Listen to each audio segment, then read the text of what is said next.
The 2000 film Big Mama's House was an exceptionally funny film. And well, 6 years after that film, we finally got a sequel, which is celebrating its 20th anniversary today. But is it really that bad after 20 years? Or can I bring this one some good old fashioned Big D justice? Find out right now as I review Big Mama's House 2. Yo, this is Big D's entertainment rankings and reviews.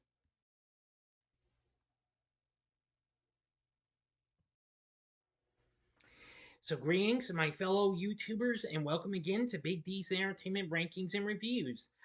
I'm the Big D, and this time around, I bring to you a review of the 2006 crime comedy flick Big Mama's House 2, released by Fox along with Regency Enterprises, directed by John Whitesell,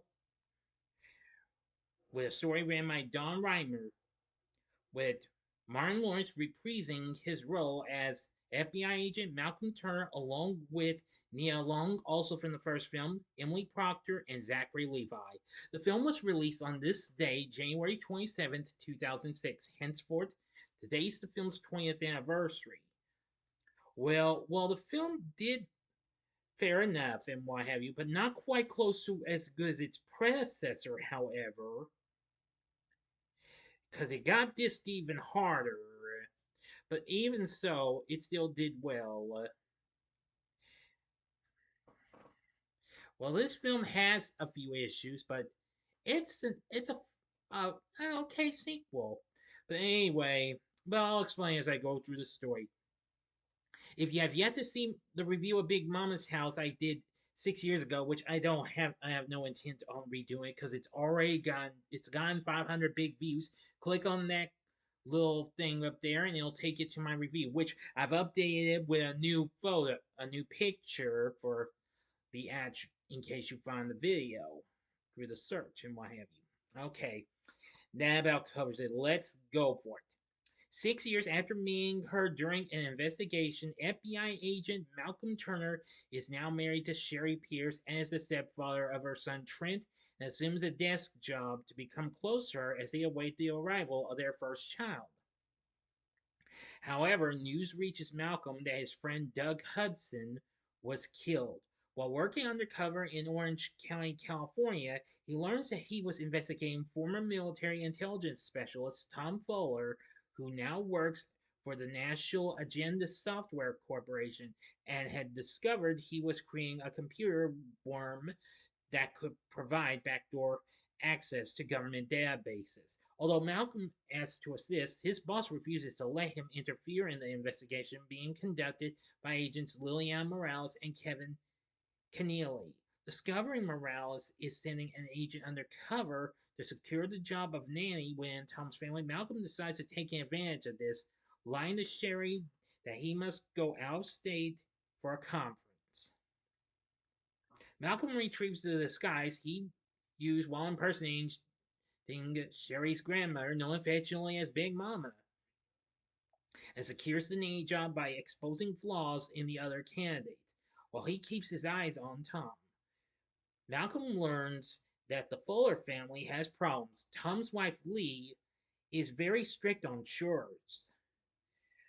Eldest daughter Molly seeks to be someone she's not. Youngest daughter Carrie strives to do well as a cheerleader, and toddler son Andrew has a strange habit of jumping off tall objects and falling down, and even eating Brillo pads. Yikes! Although Malcolm finds evidence that Tom is working alongside a notorious hacker, Sherry tracks him down after discovering oversized underwear under their bed and is appalled to discover he's working on their case posing as her grandmother.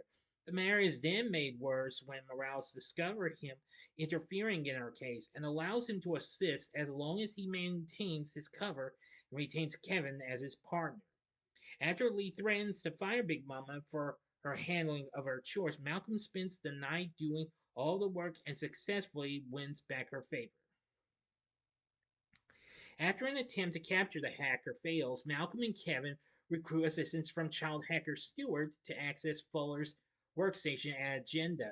While they secure the means, Malcolm receives a call from a frightened Molly at a nightclub and goes to find her as Big Mama. Soon after, men working for Agenda's CEO, Casal, take both of them hostage in order to coerce Tom to assist in a business deal involving the computer worm. Malcolm soon frees the pair before going to rescue Tom, while Molly calls the FBI. Now for the ending, you better solve this video at once. Go to the description box below. Fast forward to the time below as I count down now. If you've seen the story, please continue.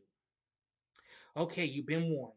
Discovering that Casal plans to kill Tom as part of the deal he made with his customer, Malcolm saves his life and ensures Casal cannot escape before the FBI arrives. Although shocked to discover Malcolm's real identity, Tom is thankful to him when he informs Morales that he was being coerced by his boss under the threat of having his family killed for refusing.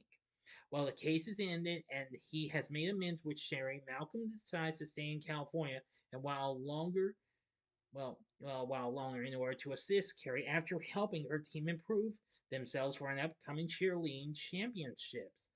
Helping them to successfully win, Malcolm departs, leaving behind a letter from Big Mama bidding farewell to the Fallers and hints that their paths will cross again someday. And meanwhile, he resumes his life at home with Sherry, Trent, and their newborn baby. End of story. Please stand by. Okay, so what did I think of Big Mama's House 2? Well, it's an okay sequel. It still has a lot of humor and what have you, but well, I can tell you, it's not as good as the first one. No way. I like it just for certain reasons. I appreciate it being a long continuation, a long away continuation. That is it, but still, it has flaws and what have you. But anyway,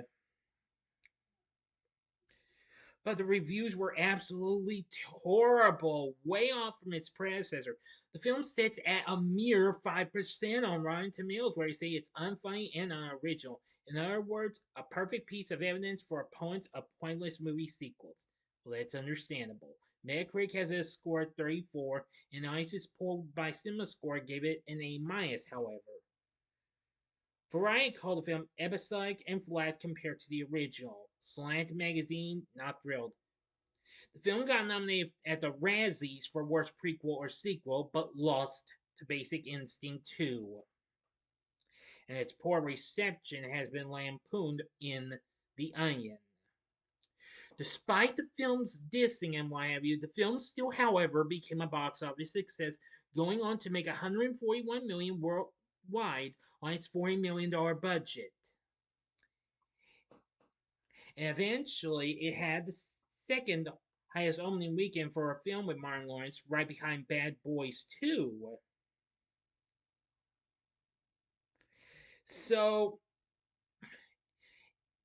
from what I've seen, it's an okay sequel. It's not really that great, though, but still provided some pretty fun bits.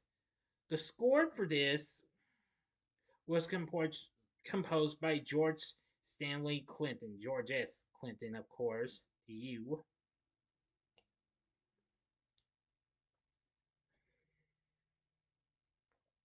Who had done numerous, who had already done numerous, well, film scores for.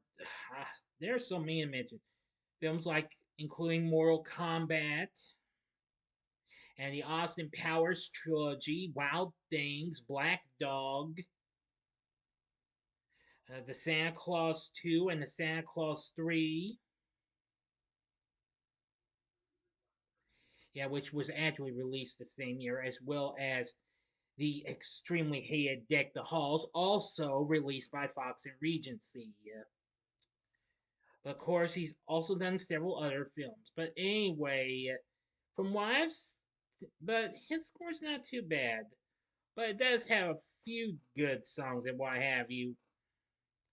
Of course, there's one we see at the beach scene where we see Lawrence's big mom running around like thinking with hair kind of like looking like a Bo Derek or something like that. Yeah.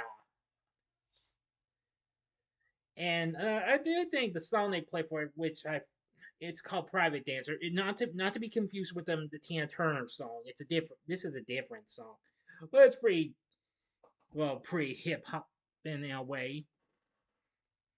But even so, I think it's a good song. But like I said, this and maybe its cast. This is not strong enough to save this movie from being big and what have you. So I can't possibly defend this film in any ways. I am rather disappointed we don't see Paul Giamatti back again.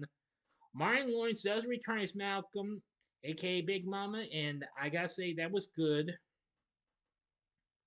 Nia Long returns as Sherry. She's still good, but boy, she can. Yeah. Then we have Zachary Levi, just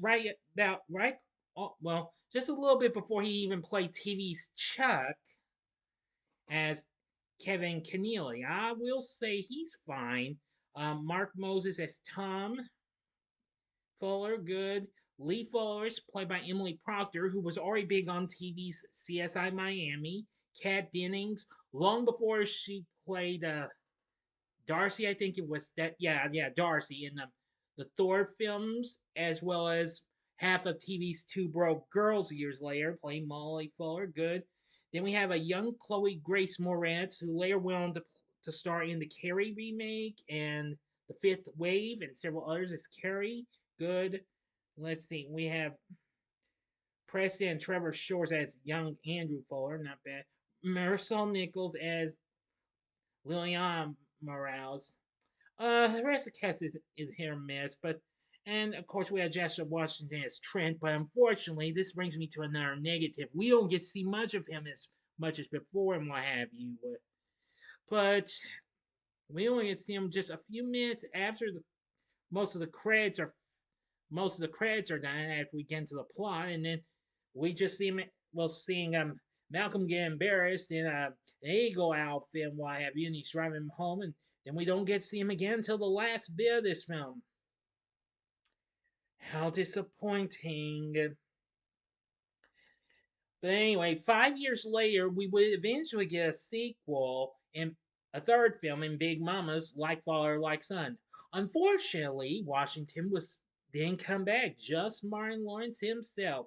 But I'll get to that film later on.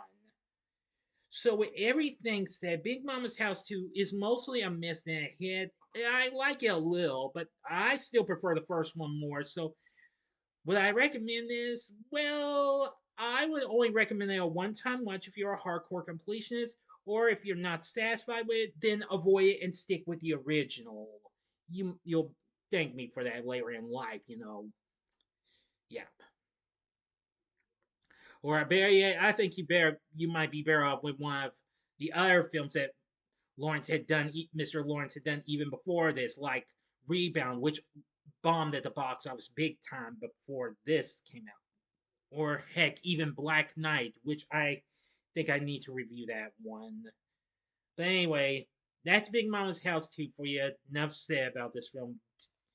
Give it a one time watch if you're a hardcore completionist, or just avoid it. Okay, enough said.